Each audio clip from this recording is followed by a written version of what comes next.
The neighbors laughed when he built it, and now they finally understand why. A retired veteran in a red and black buffalo plaid jacket wrapped his small winter home inside a wooden shell, hoping only to survive another brutal season in northern Minnesota. People called it wasteful. Some called him crazy. But when the worst blizzard in decades hit, and his loyal German shepherd stayed calm, while other families shivered, the truth began to surface. Hidden between those walls was not just firewood, but a quiet idea borrowed from a lifetime of survival. And what that idea revealed would humble an entire town and change how they faced winter forever. Before we dive in, tell us where you're watching from. Drop your city, state, or country in the comments below. It's always incredible to see how far these stories travel. Winter pressed down on Duluth, Minnesota, with wind off Lake Superior so sharp it made metal ache and wood complain in the dark. Walter Hayes woke before dawn the way he always did in cold weather, not because of an alarm, but because his body had learned long ago that cold rewarded those who moved early. At 68, Walter was tall but no longer broad the way he had been in his 40s. Time had pared him down to lean muscle and bone. His shoulders still held a soldier's square set, though one sat a fraction lower than the other, a souvenir from an old injury that never fully healed. His face was deeply lined, not loosely wrinkled, but etched as if weather and worry had taken turns carving it. A trimmed gray beard framed a mouth that rarely smiled but never sneered, and his eyes, pale, watchful, almost colorless in certain light, belonged to a man who noticed everything and commented on very little. He pulled on his thick red and black buffalo plaid flannel jacket, the cuffs worn soft, the fabric faded at the elbows, and stepped outside into the pre-dawn cold. Shadow followed immediately. The German shepherd was nearly 10 years old, large even by the breed's standards, with a powerful chest and a coat that had once been jet black, but had softened into a mix of charcoal and silver along his muzzle and flanks. One ear stood straight, while the other tipped slightly at the end, giving him a perpetually questioning expression. Shadow moved with the controlled patience of an aging, working dog. No wasted motion, no sudden excitement, but his amber eyes never stopped scanning, and he positioned himself instinctively between Walter and whatever lay beyond the tree line. The two had been together for 8 years since Walter adopted him from a county shelter after retiring from the service, and in that time Shadow had become less a pet than a second nervous system, alerting Walter to sounds, changes, and moods before he consciously registered them himself. Walter's cabin sat at the edge of town where the trees thinned and the land began to slope toward frozen marshland. It was a modest log structure 16 by 24 feet, built solidly, but without ornament, its stone chimney darkened by years of smoke. Neighbors passed it daily on their way into town, and most of them knew Walter only in fragments. The quiet veteran, the man with the big dog, the one who didn't linger in conversation. What they didn't know, what few people ever knew, was how deeply Walter listened, how carefully he measured the world, how every decision he made was filtered through memories of tents collapsing under snow, load equipment ruined by moisture, men coughing in freezing darkness because something simple had been overlooked. As the sun rose weakly through cloud cover, Walter began unloading lumber from the back of his old pickup. He worked methodically, breath-fogging gloves stiff with cold. By mid-morning, the first curious glances appeared.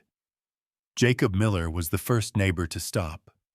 Jacob was in his mid-50s, thick-set with a red nose that never fully recovered from winters past, and hands permanently swollen from decades of carpentry work.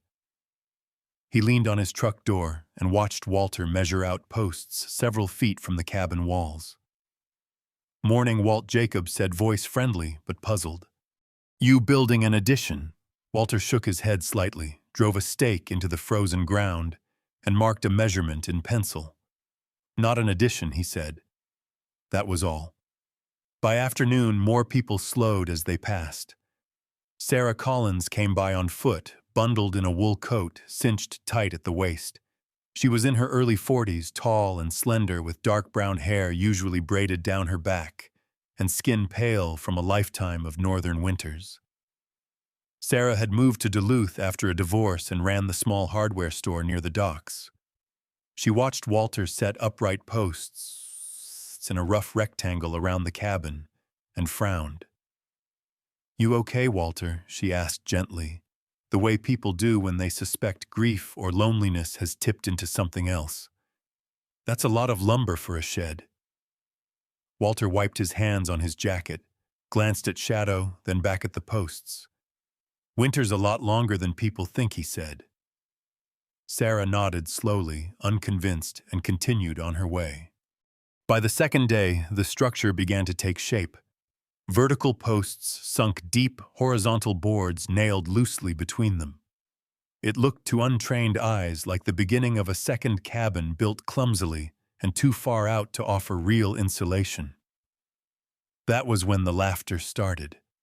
Not cruel at first, more confused than mocking, but it grew louder as the boards went up. "He's building a house for air," someone said outside the diner. "Maybe the wind's paying rent," another joked. Walter heard none of it directly, but he felt it in the way conversations stopped when he approached, in the sideways looks, in the small smiles that didn't reach people's eyes. He had felt that before in barracks and border towns when a decision ran against group instinct. The difference now was that there was no commanding officer to explain things later, no report to justify his reasoning. There was only the work. Each evening, as the light faded early and temperatures dropped further, Walter stacked lumber and began enclosing the space around his cabin, leaving deliberate gaps near the base and wider openings near the roofline. Shadow stayed close, sometimes lying on the frozen ground, watching his breath crystallize, sometimes pacing the perimeter, as if guarding an invisible line. On the third night, as the first real snowfall of the season began, Walter paused, hammer resting against his thigh, and looked at what he had built so far. Doubt flickered, brief but sharp. The cost of the lumber, the time the eyes watching him if he was wrong, winter would not forgive him. He thought of a winter long ago overseas when a generator failed because moisture had crept in, where no one thought it mattered, and how that small oversight had cascaded into cold darkness and fear. He exhaled slowly, steadied himself, and kept working. By the end of the week, the wooden shell stood fully around the cabin, roofed and extended outward to shed snow away from the foundation. Walter began stacking firewood in the space between the two walls, placing each split log upright bark outward, with space for air to move. Neighbors stopped laughing and started staring. "You building a shed for your firewood now?" someone called. Walter didn't answer. He set another log in place, listening to the hollow sound it made dry and light. Shadow wagged his tail, once slow and deliberate, then settled beside the growing stacks. As December deepened and the temperature continued its steady descent, the shell remained awkward and undeniable, a wooden contradiction standing against convention. The laughter lingered, but so did something else: unease, curiosity, the quiet sense that winter itself would soon decide who was foolish and who had simply been paying closer attention. Walter Hayes had learned long ago that winter did not announce its true danger with drama. It crept in quietly through seams, through breath, through dampness that looked harmless until it wasn't. The wooden shell, now standing around his cabin, drew attention every day, but Walter barely noticed anymore, because his mind had drifted inward, back across decades and continents to places where cold had taught him lessons that never faded. In the military, he had not been known as loud or charismatic. He had been known as reliable. He was the man others looked for when equipment failed, when a tent sagged under wet snow, when radios sputtered and died in freezing fog. He had been tall then, too broader in the chest, his dark hair cropped close, his jaw clean-shaven and sharp eyes alert even when exhausted. The incident that changed him, though few ever knew about it, came during a winter deployment when a supply shelter collapsed after days of freezing rain followed by sudden cold. Moisture trapped inside crates turned to ice metal, cracked weapons jammed. 2 men suffered frost injuries that never fully healed. Walter survived physically untouched, but something hardened in him that night, a quiet intolerance for sloppy assumptions. From then on, he trusted observation over tradition, results over reassurance. Now in Duluth, that same instinct was awake. He watched how snow melted differently on roofs, how ice clung longer to shaded wood, how damp logs felt heavier in the hand, even when they looked seasoned. Shadow sensed these moments. The dog would pause when Walter paused, lift his head when Walter frowned, amber eyes searching his face for cues.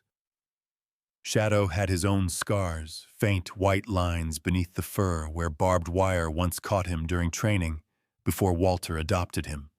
He was not anxious, but vigilant, and when Walter spent long minutes simply standing between the cabin wall and the outer shell feeling the air move, Shadow leaned against his leg as if grounding him in the present.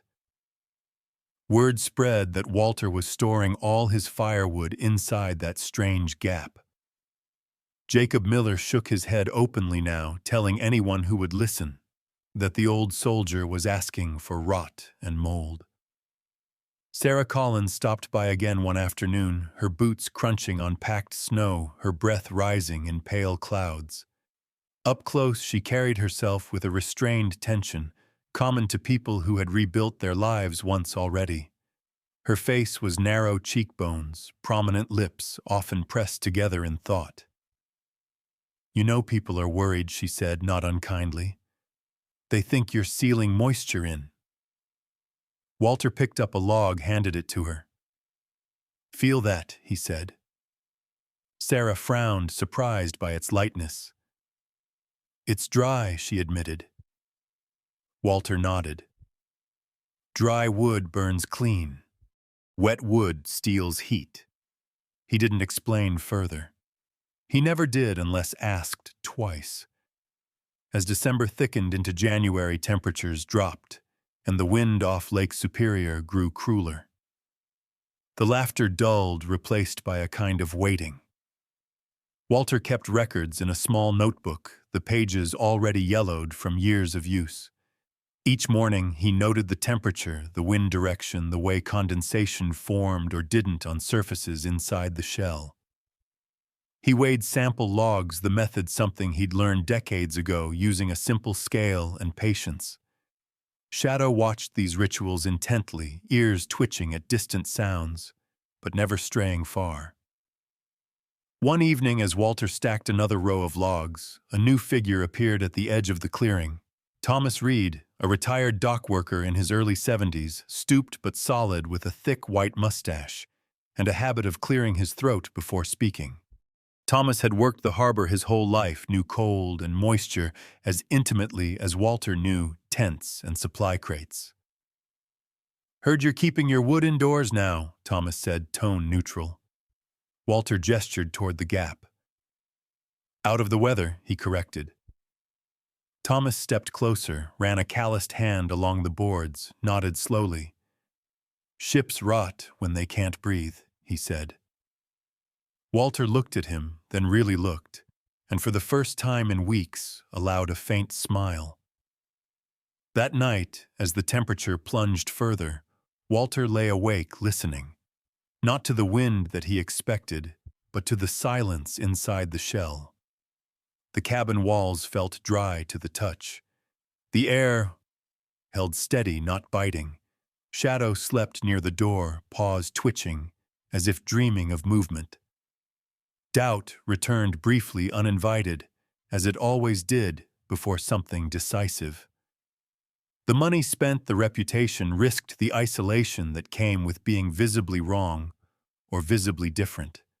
Walter closed his eyes and remembered another night, another winter, when he had trusted standard procedure and nearly paid for it with lives.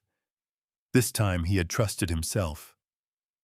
Outside, snow began to fall again, slow and deliberate, building towards something heavier. Walter rose quietly, checked the stacked wood one last time, and added a single log to the hearth.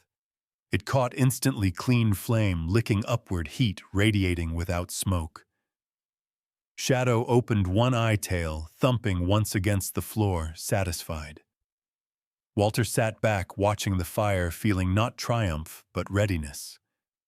Whatever winter brought next would test more than structures. It would test pride, belief, and the difference between those who endured cold and those who understood it. The double-shelled structure stood complete just days before Christmas, its presence impossible to ignore, now rising, awkwardly yet deliberately, around Walter Hayes's cabin, like a second skin grown against the will of the town. Snow dusted the outer boards, clinging to the rough grain, while the inner cabin walls remained oddly untouched, sheltered in a pocket of stillness. People stopped openly now. Some came out of curiosity, others out of disbelief, and a few simply because winter left little else to do but watch a man gamble against the cold. The most vocal among them was Henry Calloway, a carpenter in his early 60s, whose reputation in Duluth was built on decades of solid, conventional houses. Henry was broad-shouldered and barrel-chested, his beard thick and iron gray, cut square along his jaw. His hands were massive knuckles, swollen and scarred, and when he spoke, he did so with the confidence of a man used to being right. Years earlier, a cabin Henry had built survived a record blizzard without structural damage, and that success had hardened his faith in tradition. He stood with his boots planted wide in the snow, staring up at Walter's outer shell with a scowl that was half irritation, half concern. "You've used too much lumber," Henry said flatly, not bothering to lower his voice. "That wood could have gone into a barn or a proper addition. Winter's going to punish you for this." Walter listened without interrupting, his face unreadable, his gloved hand resting on Shadow's broad head. The dog watched Henry calmly, ears alert, but relaxed, as if judging whether the man posed a threat or merely noise. Walter nodded once. Maybe, he said. It was not agreement, but it wasn't defiance either. That unsettled Henry more than argument would have. When the crowd drifted away, laughter trailing behind them like smoke, Walter remained standing in the gap between the two walls. For the first time since construction began, he allowed himself to feel the weight of what he had done. The money he'd spent, nearly half of what he had saved since leaving the service, sat heavy in his chest. He had lived frugally for years, repairing instead of replacing, choosing solitude over expense. This structure was the first thing he had built, not out of necessity alone, but out of belief. If that belief was wrong, winter would make sure he paid for it fully. That night, as the temperature dropped and the wind picked up, Walter lay awake, listening to the unfamiliar quiet created by the outer shell. It was not silence exactly, but a softened version of sound, as if the world had been wrapped in wool. Doubt came in waves. He remembered moments in his life when difference had carried a cost, refusing shortcuts that others took, questioning plans that everyone else accepted. Once during a training exercise years ago, he had insisted on rerouting a patrol because the ground felt wrong beneath his boots. The delay had angered his commanding officer, but hours later that original route collapsed under sudden flooding. Walter had been vindicated, but not thanked. Being right had never made him popular. Shadow shifted beside him, pressing his warm weight against Walter's leg, grounding him. The dog trusted him without question, and that trust mattered more than any neighbor's approval. Over the next days, Walter focused on what he could control. He stacked firewood with deliberate care, placing each log upright, spacing them so air could move freely. His movements were slow but precise, shaped by habits drilled into him long ago. The scent of dry wood and pine resin filled the sheltered gap, sharp and clean. Snow fell heavily outside, but within the shell flakes melted before reaching the inner walls, sliding harmlessly to the ground. Sarah Collins returned one afternoon as Walter worked. She watched silently for a long moment, her gloved hands tucked into her coat pockets. "They're saying you're risking everything," she said finally. Her voice carried concern, now not skepticism. Walter glanced at her, then back at the wood. "Everything's always at risk in winter," he replied. Sarah studied the space, noticing details she hadn't before, the way the wind slipped through without biting, the absence of dampness. "You really believe this will work?" she said. It was not a question. Walter met her gaze. "I believe in keeping things dry," he said simply. As Christmas passed quietly for Walter and Shadow, the town's attention shifted back to its own preparations. Fires burned constantly, smoke hanging low over rooftops. Walter burned less wood than expected, the flames hotter, cleaner. He kept note of it all, not out of pride, but habit. One evening, Thomas Reed stopped by again, bringing with him a small tin of coffee as a gift. He stood inside the outer shell, nodding appreciatively. "Feels like a dockside warehouse," Thomas said. "Protected, but breathing." Walter smiled faintly. That was exactly what he had aimed for.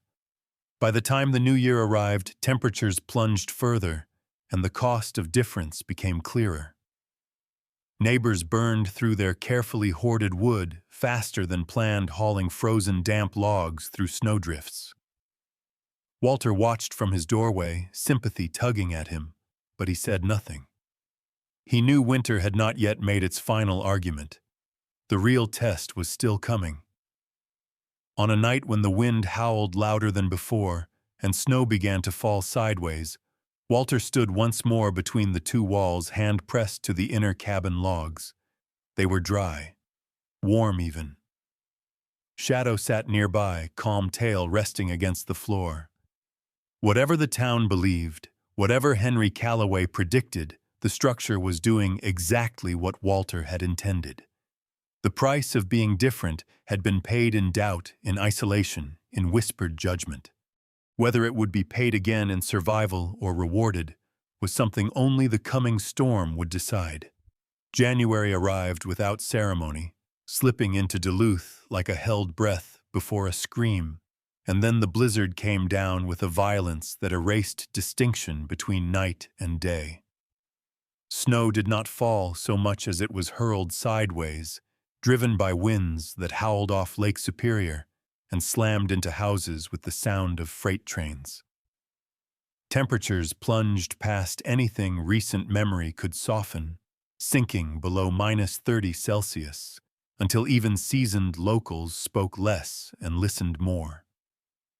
Roads vanished beneath drifts taller than fences, power lines sagged and snapped, and within hours the town was sealed off from the rest of the world, as completely as if the lake itself had frozen solid around it. Inside most homes, panic settled in quietly. Fires were fed without pause, iron doors swung open every few minutes, and damp logs hissed and spat in hearths as families burned through wood meant to last the rest of winter. Smoke crept low along ceilings, eyes stung, and children coughed into sleeves, while adults slept in coats and gloves, boots lined up beside beds, in case the cold forced them up again.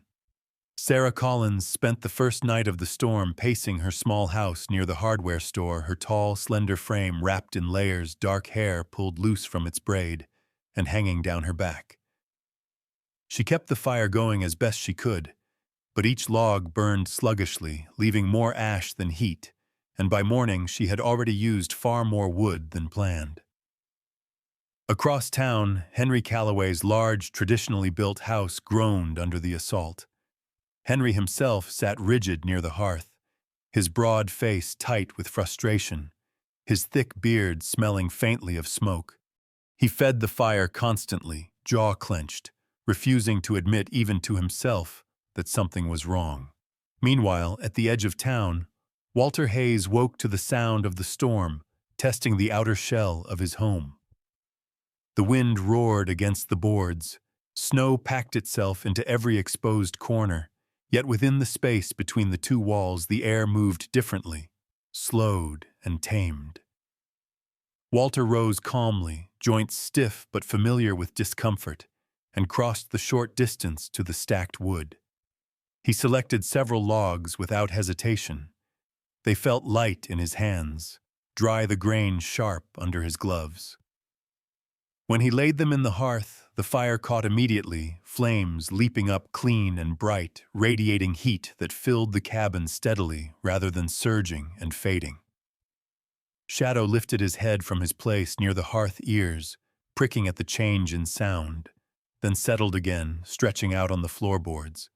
His long body relaxed, breath slow and even. The dog's calm was not laziness. It was the quiet confidence of an animal that trusted the structure around him. As the storm raged on through the first day and into the second, Walter maintained a rhythm shaped by long habit. He fed the fire less often than expected, added logs with deliberate spacing, adjusted the draft with careful hands. He listened not just to the wind, but to the subtle cues of the cabin itself, the way heat lingered in the stone, the absence of damp chill along the walls. Outside, the outer shell took the punishment meant for the cabin, shedding snow, redirecting wind, keeping moisture at bay. By the second night, the difference between Walter's home and the rest of Duluth had grown stark. Sarah's fire burned low despite her efforts, the air in her house heavy and cold. She wrapped herself tighter, anxiety gnawing at her as she calculated how much wood remained. Henry Calloway cursed under his breath as another log smoked uselessly in his hearth, the heat barely touching the corners of his large living room. He thought of Walter, then unbidden, and shoved the thought away like an insult. On the morning of the third day, during a brief lull, when the wind dropped just enough to allow movement, Thomas Reed struggled through waist-deep drifts toward Walter's place. His white mustache was crusted with ice, his shoulders hunched against the cold, but his eyes were sharp with purpose. When Walter opened the door, a wave of warm air rolled out into the frozen silence. Thomas stopped short, blinking, stunned. Inside the cabin was not merely survivable, it was comfortable. Walter stood in his flannel jacket without gloves, his breath invisible.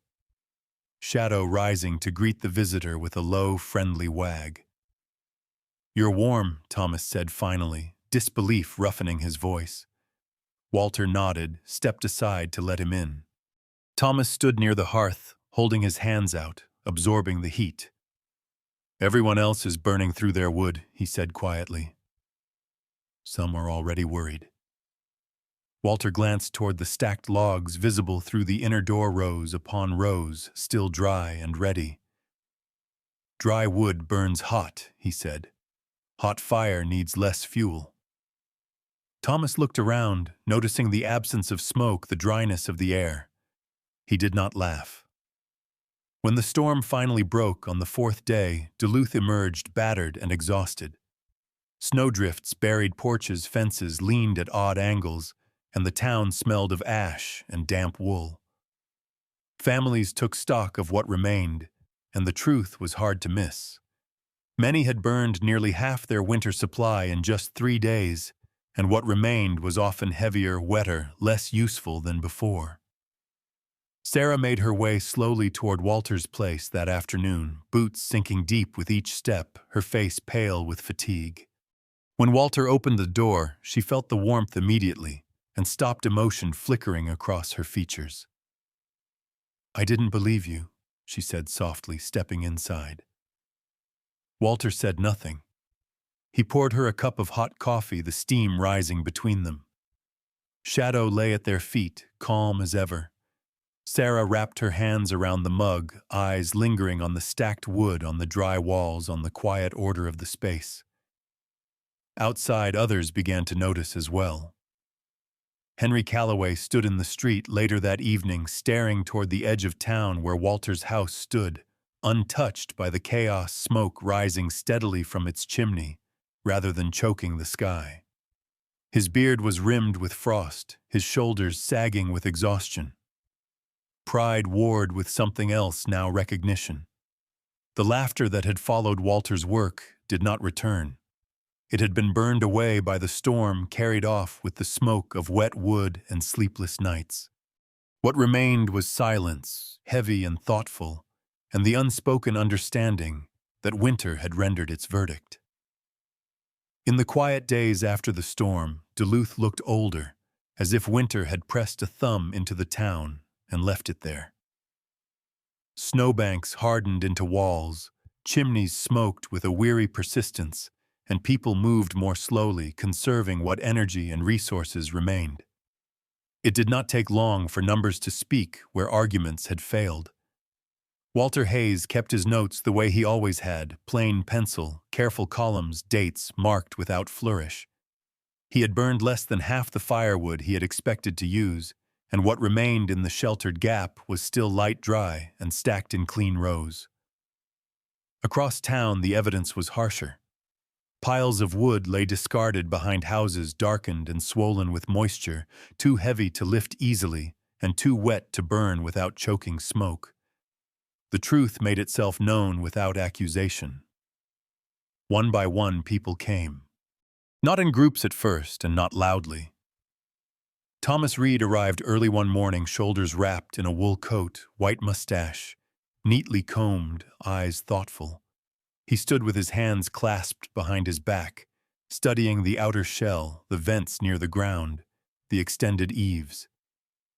"I've been around wood all my life," he said. "Never thought to treat a house like a warehouse." Walter nodded. "Most people don't," he replied. "They treat it like a box." Later that day, Sarah Collins came by again, her posture straighter than before, her dark hair pulled into a braid that hung over one shoulder. She had slept little during the storm, and it showed in the faint shadows beneath her eyes, but there was clarity there now too. She walked slowly around the structure, touching the boards, feeling the air move. "I lost almost a third of my wood," she admitted. "And the rest, I don't know if it'll last." Walter opened the inner door, revealing the stacked logs. Sarah exhaled softly, something like relief passing through her. "Can you show me how you did this?" she asked. Walter did not smile, but something eased in his shoulders. He did not believe in victory laps. He believed in usefulness. Over the following weeks, the questions came faster. Henry Calloway was the last to arrive, and the most difficult. He stood stiffly in the snow one afternoon, his broad frame, tense beard trimmed shorter than usual, as if he had done it without care. His hands were raw knuckles, cracked from hauling frozen wood in the storm's aftermath. He did not look at Walter at first. "You were right," he said finally, voice low and rough. It was not an apology exactly, but it was as close as Henry ever came. Walter inclined his head. "Winter was right," he said. Henry looked up, then surprised, and for the first time laughed a short, rueful sound. "Teach me," he said. Walter agreed, but only on one condition: that Henry help others once he understood it himself. Pride had its uses, Walter believed, if it could be turned outward. As winter loosened its grip and days lengthened by minutes instead of seconds, small changes spread through the town. Lumberyards reported unfamiliar requests, extra boards not for additions but for shells. People began measuring spaces 3 feet out from their walls, asking about airflow, about drainage, about how to keep snow from packing against foundations. Walter answered questions patiently, never lecturing, never claiming ownership of the idea. "It's not mine," he said more than once. "It's just how air and water behave." Shadow followed him everywhere during these informal lessons, his gray-flecked coat shedding steadily as spring approached, his pace slower, but his attention unwavering. Children who had once been warned to stay away now reached out to pat him, and Shadow accepted their touch with calm dignity, as if he understood that his role as guardian had expanded to include the whole neighborhood. By late March, the first outer shells appeared beyond Walter's place. Some were rough, others more carefully finished, but all shared the same principles. Sarah built one around her house with Henry's reluctant but thorough help. Thomas Reed adapted the idea into a long shed that protected both his home and his tools. Even those who could not afford a full shell began storing wood under extended roofs, with deliberate ventilation copying what they had seen. The town did not change overnight, but it changed steadily and without spectacle. Walter did not charge for his guidance. He accepted help instead, meals left on his porch, repairs offered without being asked, quiet gestures of gratitude that mattered more to him than money. On one clear morning, as snowmelt began to run in thin channels toward the marshland, Walter stood with Shadow at his side and watched the town wake up. The chimneys smoked less heavily now. The air smelled cleaner. He felt no triumph, only a deep, settled calm. He had not built the shell to prove a point. He had built it to survive, and survival, he had learned, carried lessons, whether one wanted to teach them or not. When asked later, often by newcomers or visiting relatives, why he had done it, when everyone else laughed, Walter gave the same answer every time. Because nature doesn't care what we believe, he said. It only cares what we understand. Shadow would look up at him, then tail, giving a slow, steady wag, and together they would continue on moving at their own pace through a town that had learned at last to listen. In the end, this story is not really about wood or walls or even winter. It is about a quiet kind of miracle, the kind that doesn't arrive with thunder or light from the sky, but through patience, humility, and wisdom. Sometimes God's protection doesn't look like a miracle at first. Sometimes it looks like preparation. Sometimes it looks like a man being laughed at while he does the right thing anyway. Walter did not defeat the storm by fighting it. He survived by understanding the laws God placed into the world, how air moves, how moisture steals warmth, how care and foresight protect life. And in that there is a lesson for all of us. In our daily lives, we often pray for rescue, for sudden answers, for instant change. But very often, God's answer comes quietly through insight, discipline, and the courage to act before disaster arrives. Maybe your storm is not a blizzard. Maybe it's financial pressure, loneliness, illness, or fear about the future. This story reminds us that faith is not only believing God will protect us, but trusting that He gives us wisdom to prepare, to observe, and to choose wisely. The miracle is not just survival. The miracle is learning before it is too late. If this story touched your heart, take a moment to share it with someone who might need encouragement today. Leave a comment and tell us where you're watching from and what storms you've had to face in your own life. And if you haven't already, subscribe to the channel so you don't miss more stories like this, stories about resilience, faith, and the quiet ways God still works in the world.